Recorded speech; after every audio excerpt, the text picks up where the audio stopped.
Welcome to Subramani.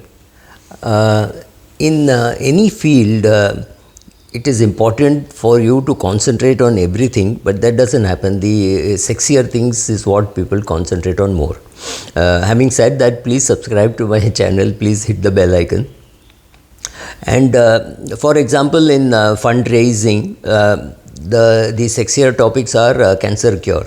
Everybody wants to raise money for cancer cure, but simple things like spreading health education, right? Like financial education, health education, wash your hands, take bath regularly, and keep clean, cut your nails, these kind of things. It sounds very simple, but this could mean saving a lot of lives. For example, the unsexiest topic which Mr. Narendra Modi took up in 2014 was saying building toilets. It was not sexy at all. It was like, oh my God, wow, how can the Prime Minister talk about toilets from the Red Fort, right? It's not his job, but then it solved a lot of other problems, right? So similarly, the sexy part is cancer research, things like that. In the VC funding thing, it is maybe rocket science, actual rocket science, I would say, space research and things like that. Wow, that's what everybody wants to fund. Do they want to fund simple things? Maybe no. I mean, even our great minister took a dig and said, oh, who wants to think that food delivery is a great thing? It is a great thing. Food delivery and rides are very big employers today, and people are using that. I am not even getting into should you order food on Swiggy or Zomato.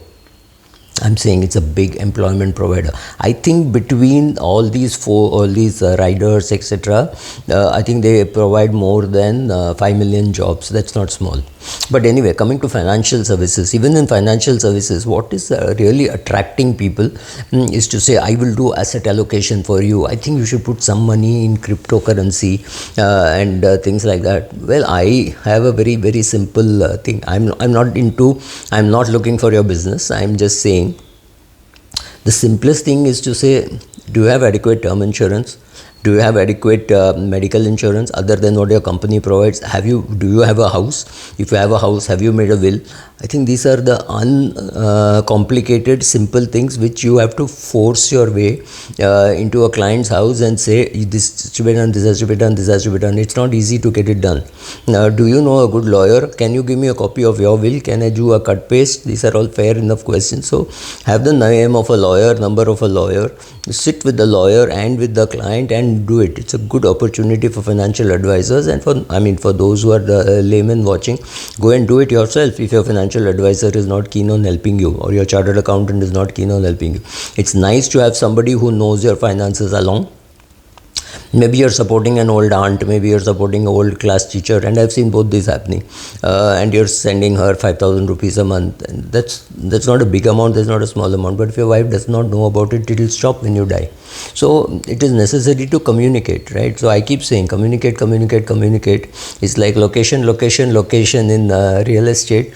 In financial services, it has to be communicate with your family, with your maybe your clients, whoever it is, be ready that when you die, you leave enough financial documents for the family to take it and run, right? So making a will, making a statement of saying these are the investments that I have made, this is for the daughter's marriage, this is for son's marriage, this is for son's education, daughter's education, this is for your own retirement, and for heaven's sake, don't go and buy some endowment policy after I die, right? So those kind of things. So communicate.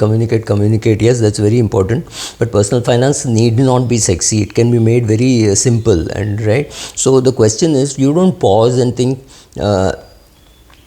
can I look after my children while pursuing my career? You don't think. You have to do both, right? You have to do all that together. What am I doing for my community? What am I doing for my country? Should I stop and do it? No. Similarly, your financial advisor and your financial plan should be such that you go and live your life and you have a phone number where you can pick up and say, look, 2 years from now my daughter will come up for her MBA education. How should I fund it? Where should I remove it? The money that is accumulated in her account is about 1.5 crores. I may need another 50 lakhs if she goes abroad. So from where should that money come? And this conversation should be happening in 2029 if the education is coming up in 2032, right? Talk about it. Just say, okay, let us withdraw some money systematically and keep it in an arbitrage fund or a liquid fund so that you encash it on the day that you want to. Right, I mean, the day your daughter wants to, it's already accumulated in her account. So she'll pay capital gains, but she'll pay lesser capital gains than you do, depending on how she withdraws, how much of money is lying in liquid fund, etc. Because that income will be added to her, and she may not have taxable income because once she's 18. So knowing all that and doing that is, I think, far more important. Making a will, supporting your parents. Well, I can't really. A financial planner cannot solve all your problems, but many of your problems which look very complicated may not be very complicated for your financial advisor or financial planner. No matter with which financial advisor you work or you're a great DIY person, the advice has to be very simple, right? Keep your finances unsexy. Don't make it try to look very sexy with saying, oh, I have some Bitcoin, I have this, I have that, I have invested in some private equity, oh, I have helped somebody do a startup, I put about 50 lakhs in that. That's all great, fantastic, sexy to talk about after your net worth crosses 20 crores. Don't try any of those reckless stuff. Don't just copy the professionals. There should be a warning there. What the professionals do is not something which you can copy. I don't know whether you have the mental, physical, financial strength to do those things, right? So somebody has to tell you those things. So not a question of how sexy your portfolio sounds. The question is it able to deliver results when you want it, in at a time when you want it, with the same amount of growth which you thought it will do? Thank you.